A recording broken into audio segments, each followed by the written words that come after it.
Labvakar! Apsveicu mūsu Latvijas dzimšanas dienā. Savu valsts ir liela bagātība.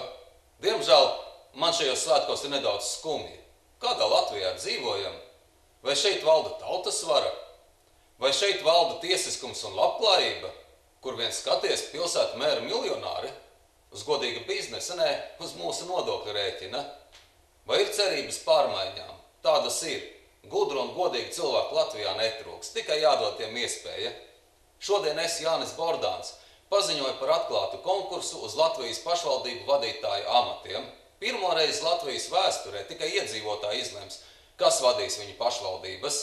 Aicinu tieši tevi, zinošais un varošais patrioti, ienāc vēlēšanu portālā vēlēšanas.com un piesaki savu kandidatūru. Tev nav jācieš, ka tevi apzog, ir pienācis laiks patiesai tautas varai. Dievs svētī Latviju!